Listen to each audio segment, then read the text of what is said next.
Welcome to Discover La Jolla, where we shine a light on the jewel of San Diego, La Jolla, California. I'm here with Brittany Deneau, and she has an incredible dermatology and plastic surgery office that's located in La Jolla.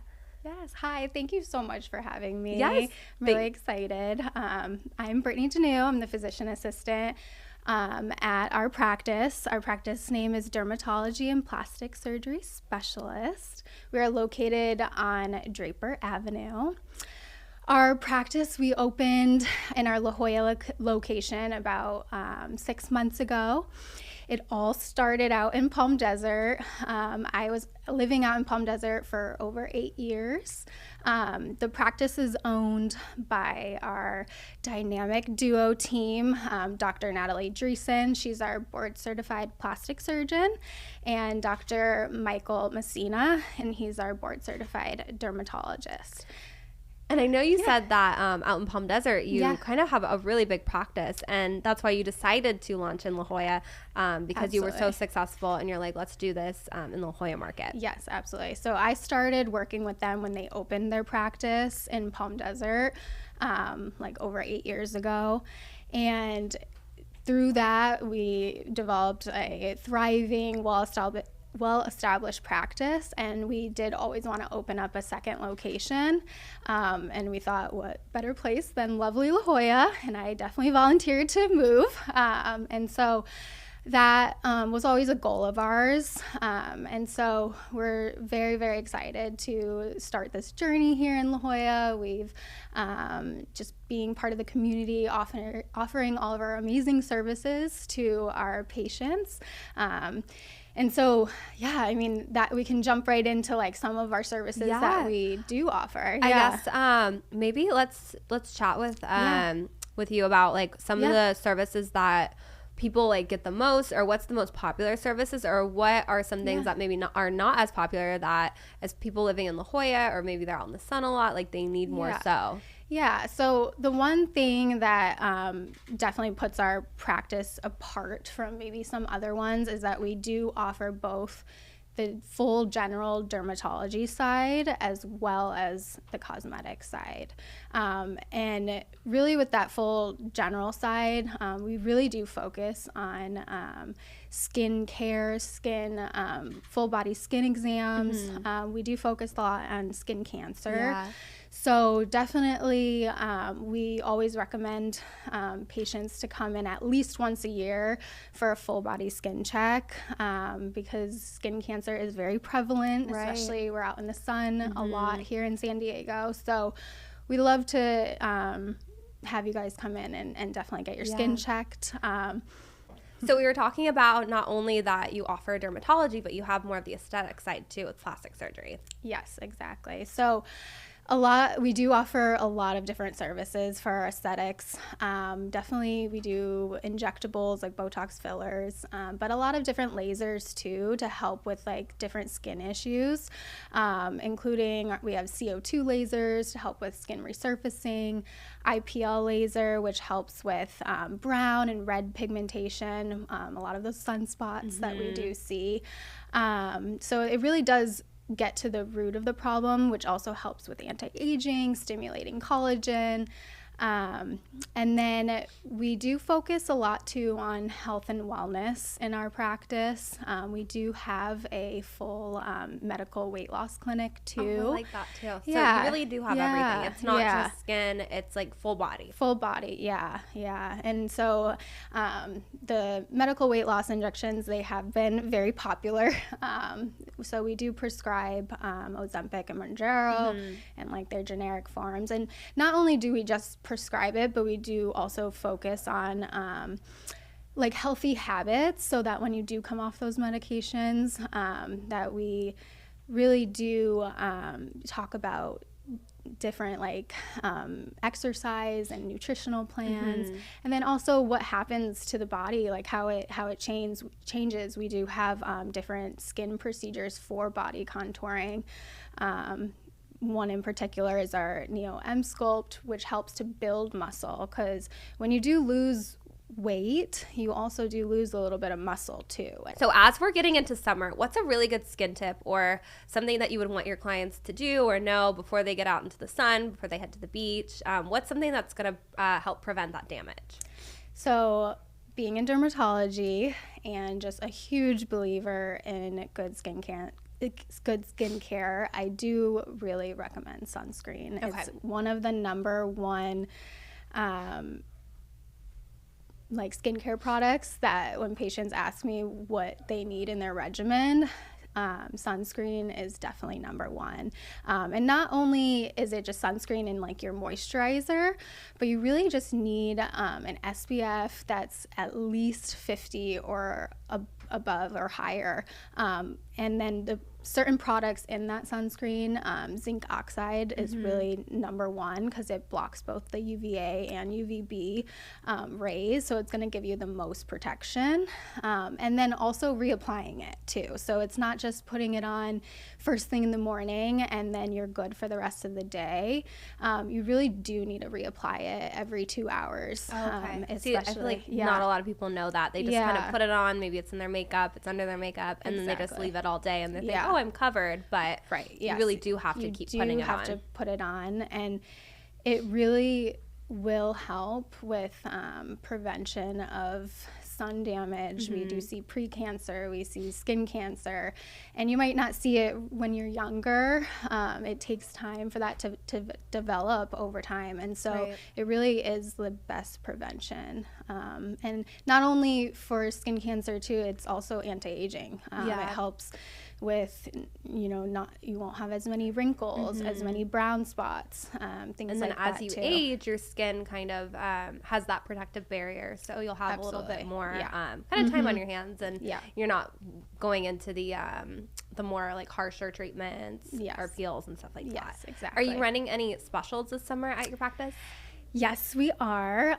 For any of the listeners here, if they do mention this podcast, we will honor a 20% off discount for a cosmetic service. And that includes any of our services that we do have that are cosmetic. And we do full face assessments at no charge. So a free consultation to come in, and we can talk about different treatment plans, and that's at no cost, and we can come up with a plan. So, awesome. Well, thank you so much for sharing your practice on our podcast. And if you're watching this and you want to come in, be sure to mention Discover La Jolla, and you'll get that 20% discount. Awesome. Thank you so much. Thank you.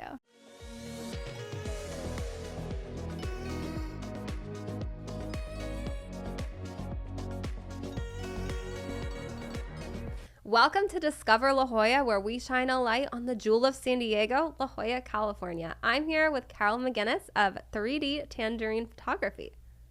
Hello. Hi. Thanks. Hi. Thanks for having me. Thank you so much for coming on our Discover La Jolla podcast today. And we're very excited to just learn more about you and your business, because I know you not only serve La Jolla, but you serve all of San Diego, and you do incredible photography. Thank you. Yes, we cover all San Diego metro area. And how did you get started? I know you have quite a unique background with how you started to where you are now. Yes, I actually started as a real estate agent first. Back in 2019, I left my corporate job and joined my husband's real estate team in New York City. And because of my background in marketing and PR for luxury brands, I naturally gravitated towards the branding and marketing side of real estate. So I immediately got interested in doing the email marketing, prepping the listing, prepping the property to be put on the market. I wanted to work with the best stagers. I wanted to work with the best photographers. So the branding was an important part for me for real estate.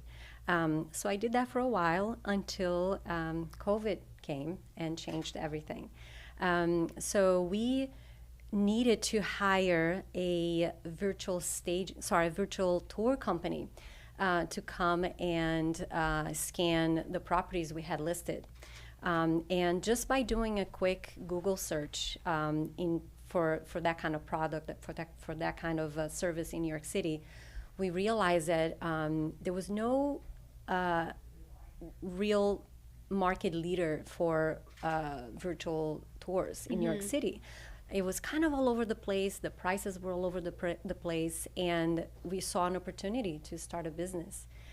We thought, why don't we start a business providing virtual tours that we can do for our own listings, but also offer to other agents. Yeah, so and you really found that gap in the market. That was a big gap. Started. Yes, correct. And so that's how 3D Tangerine started. Awesome. First as a Matterport service provider. Yeah. And then from there, the natural progression to providing other real estate media services such as photography and floor plans and virtual staging and so on kind of came from right after.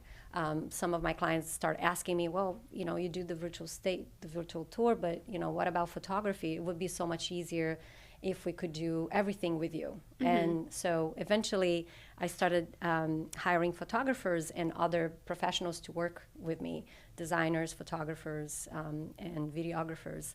And very quickly I realized that sometimes for photography I wasn't 100% happy with the product I was delivering, and that bothered me. And I was searching for a very specific aesthetics for real estate photography, and so I decided to just learn myself, and that's how I started. I fell in love with it. I still do most of my photo shoots, although 3D Tangerine is a full media service agency company, and we provide all the services for real estate agents. I still do most of my photo shoots. And I know you were in New York, you made your way to San Diego. You started kind of your business from scratch out here, but you really started it kind of like what you talked about, like you really have standards and you are more so a perfectionist. So does that differentiate yourself from other photographers that do what you do here in San Diego? Yes, absolutely. I think you brought a very good point. I am a perfectionist, and I'm always looking to improve, and I want to be proud of the product I deliver. So my clients can really count on me to take take extra time to help stage a photo. We curate very carefully each frame, to really help tell the story of that property beautifully through the images. And I know when we were chatting earlier, you said you spent 40 minutes trying to get one shot. Tell us a little bit about that. You really went above and beyond. Yes. I have this one client who's very hands-on and very particular, detail-oriented, and, does the staging and everything. And we both got carried away doing one frame that was just not the way we wanted. And we spent almost 40 minutes, moving things an inch here, an inch there, and changing the light and opening windows and closing windows. But, we both love doing that. Yeah, you're bringing two passions together. Yes. So obviously that's not my everyday photo shoot. I wouldn't be able to cover all the houses I need to shoot in a day. But I think it speaks a little bit of the kind of service and product we deliver to our clients. No, you're really bringing a lot of quality and a lot of value to your clients. So if someone's watching this and they want to check out your photography, they want to use your service, what's the best way to get in touch? My website has good samples of all the services we provide. There's contact page that we get right away and respond, or just call me. That's also an easy way to discuss the project and go into details if you have a special need. So yeah, should I give my phone number? Yes? Sure. Okay, it's 646-316-9121. Awesome. Thank you so much, Carol. And be sure to check out 3D Tangerine. They're an awesome photography company, and she'd be more than happy to help you out. Thank you. Thanks for having me.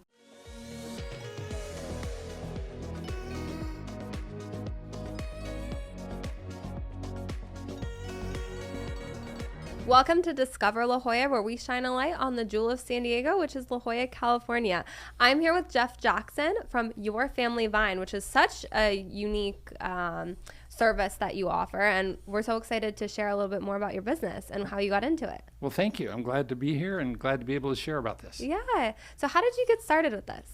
Well, since the time I was a child, I've always been inquisitive. I just naturally like to ask people questions about their story. And so I've kind of fine-tuned that talent over the years. Used it a little bit when I was in the military and then working in the corporate world. And then in the nonprofit world for the last 20 years.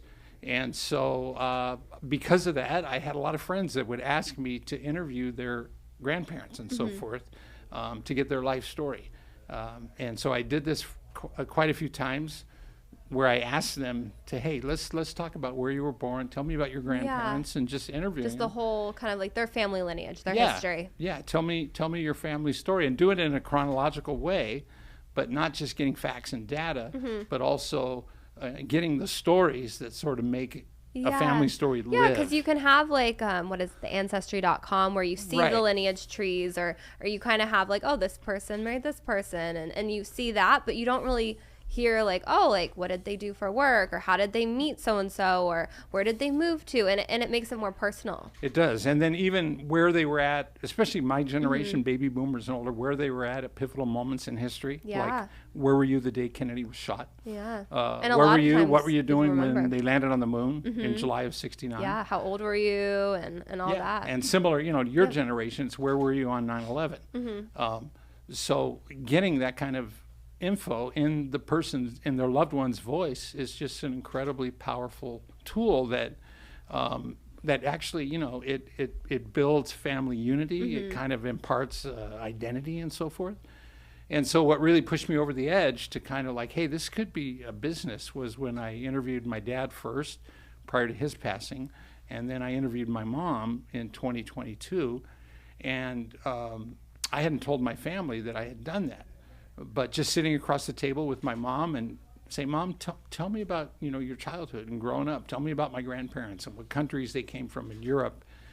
And getting it all and hearing her story the day after she passed, we're all gathered at my brother's house. And I said, hey, you guys want to hear Mom tell her life story in her own voice? And we listened to it, and it was a seminal, powerful, moving moment. And it was like, what? Always have forever. Something you'll always have forever.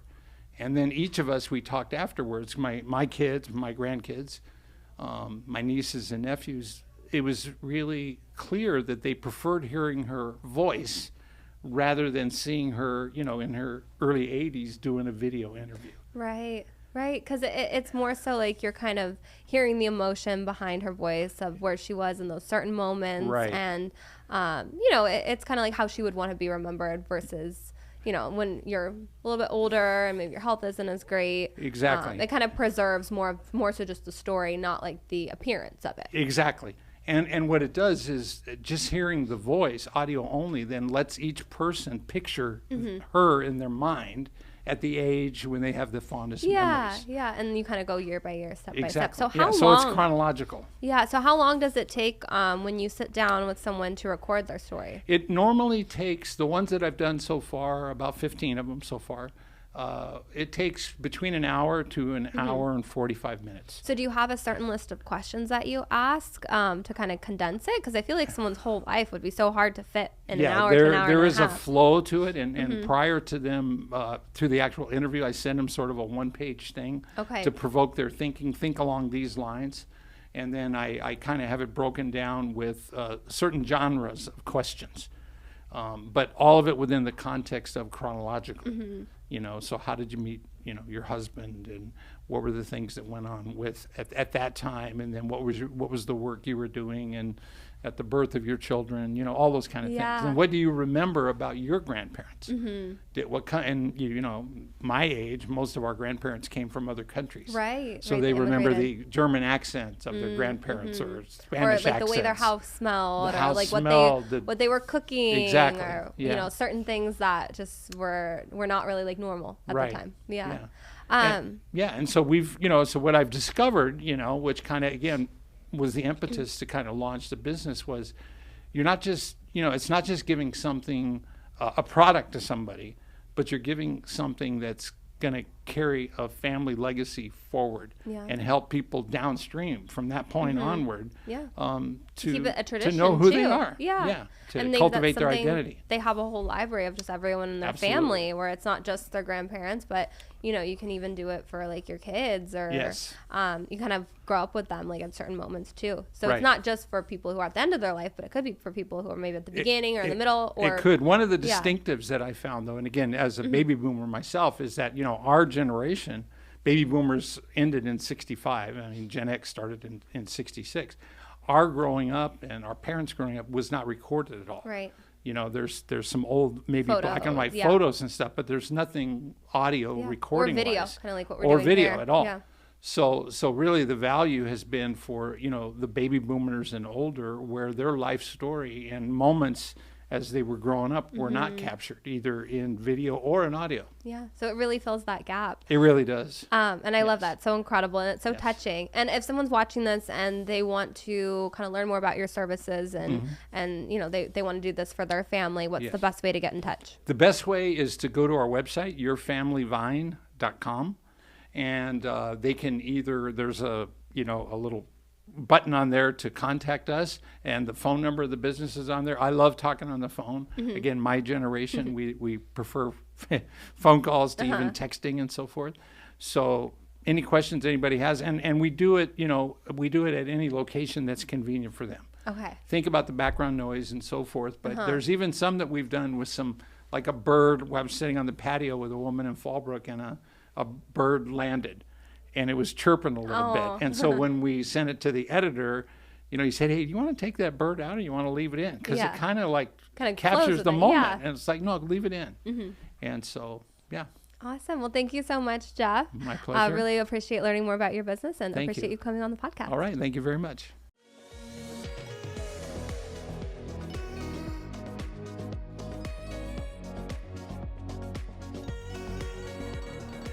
Welcome to Discover La Jolla, where we shine a light of the jewel of San Diego, La Jolla, California. I'm here with Jordan Lowenstein, and he's with Head, Neck, and Spine Center of La Jolla, which is a local chiropractor. Yep, and thank you so much for having me here. Appreciate it. Yes, thanks for coming on, and tell us a little bit about, one, how you got started and how you found your passion in chiropractic care.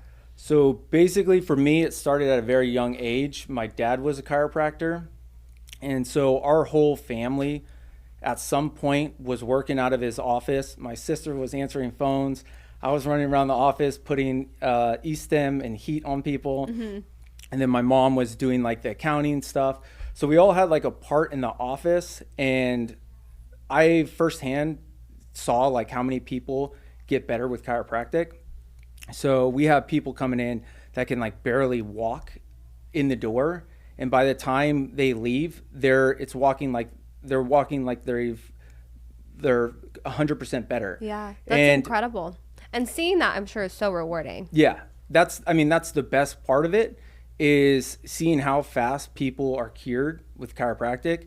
And not everyone responds the same way, but when you get those people that literally can't walk in the door and you have them on the table, it's a painful experience for them. And then once they're up off the table, they're moving, and the smile on their face is just, that's what did it for me, seeing all that. And so that really sparked my interest towards it. So yeah. And so where did you go to school, and how did you end up here in La Jolla, California? So I actually went to UCSD, graduated from there, moved to New York, was out there for a while, and then went to school in Bridgeport, Connecticut. So University of Bridgeport. And then got my degree out there, was out in New York for a little bit, and decided I needed to come back to sunny San Diego.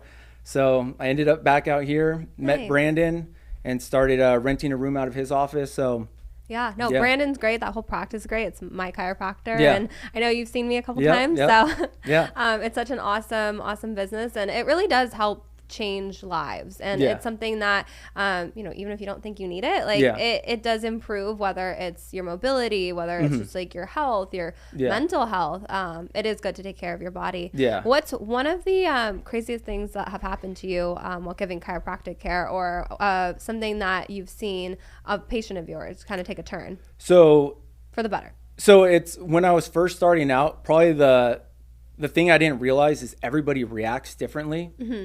So when you give an adjustment to someone, you get people of all different reactions from an adjustment, from like, oh my gosh, that was like so good, to like screaming, and you're like, okay, wait, what's going on here? Everything okay? But then they're like, oh no, I feel so much better, and it's like, oh my gosh, like you scared me to death. Yeah, you got a little nervous. Yeah, you're like, oh no, like, do I need to? But call like someone?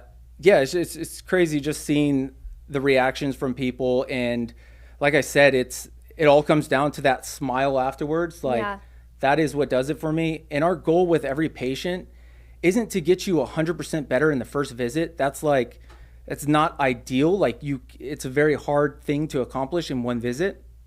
But what we're trying to do is reduce pain and increase range of motion by like, say 25, 30% after that first visit. If we're able to do that and get people like being able to move again, that's the goal. It's incremental. So it's not going to happen in the first visit, but by kind of stacking it and having those little progressions each time, like hopefully you'll get to 100%, or if you're not 100%, you're close to it. Yeah. But like I said, you always have those people that respond way better to it, and they're able to just like walk out the door like easily, you know? Yeah. So it's nice. What's something that someone doesn't know about chiropractic care? Like a fun fact or something that maybe, because I know it's a little bit taboo. I tell my mom, I go to the chiropractor and she's like, oh, be careful. Like, it's not good for you. And I'm like, but I feel better. So is that something that's a myth, or where does that come from? I think it comes from the Instagram videos, TikToks, all that kind of stuff, because all people really see is the adjusting side of it. Right. And they, for the most part, do show like the reactions, which people respond very well to. But at the same time, they think that's all we do. And, you know, Brandon, he has a lot of first-time patients that have never been to a chiropractor. Well, a lot of them stem from car accidents. Yes. And so he deals with a lot of these people. They have no idea what chiropractic care is. And then we get them in the office and they're like, whoa, this is not what I was thinking, because chiropractic care is so much more than just the adjustment. It's soft tissue work, it's exercises. A huge part of it is what the patients do at home as well. So with any like rehab exercises, stretches, any of that kind of stuff, all that stuff's going to help the patient get better. Yeah, it's holistic. It's not just coming and getting adjusted. It's really like pain management and just management for your whole body. Correct. So that way you can make those improvements when you're not going to the office and you're not there for visits. Yeah. So like basically if you were just getting adjusted, you weren't doing any of the at-home exercises, that's where like people make the joke of where you have to go back to the chiropractor like several times to feel better. Right. And it's largely in part, if you're doing your part at home, you will respond so much better. Yeah. So it's completely safe. It's completely healthy. It's one of the safest things in healthcare. I know people think like with the neck adjustments and all that stuff, because they hear about all the bad stuff about it. They don't hear about any of the good stuff. Too. Like those viral videos on TikTok, on Instagram, like the big neck cracks. Yeah. Like, you hear that and you're like, that can't be good for me. Yeah. And the other thing about like the neck cracking, all the just the sound, a lot of people are like, oh, I want to get my back cracked. I want that like sound of it, you know, but that sound is just like, that's not a big part of the adjustment. The adjustment is basically putting a big stretch into that muscle, which helps the muscles relax afterwards. That's why you feel so much looser and better afterwards. And that relief. Exactly. That instant relief. Yeah. Awesome. So, well, thank you for sharing a little bit about inside the world of chiropractic care, and then your business practice over in La Jolla. So if someone's watching this and they want to check you out on Instagram, what's the best way to get a hold of you? Instagram, Facebook, all that. So right now, the best way, I'm trying to get our Instagram going, but the best way right now is just going to our website, lajoyadc.com. Has our phone number, our Instagram, our Facebook, all that stuff is listed on there. But yeah, so that's probably the easiest way. Great. Well, thank you so much for coming on. Thank you so much. Had such a great time chatting with you. You as well. Thank you. Thanks for watching Discover La Jolla.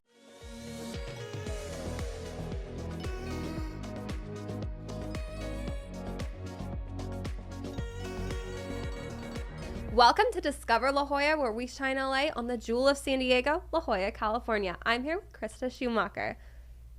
Hi, thank you for having me. Thank you so much for coming on the podcast today. And I'm so excited to talk about your art gallery. So tell us a little bit about that and why you got into art.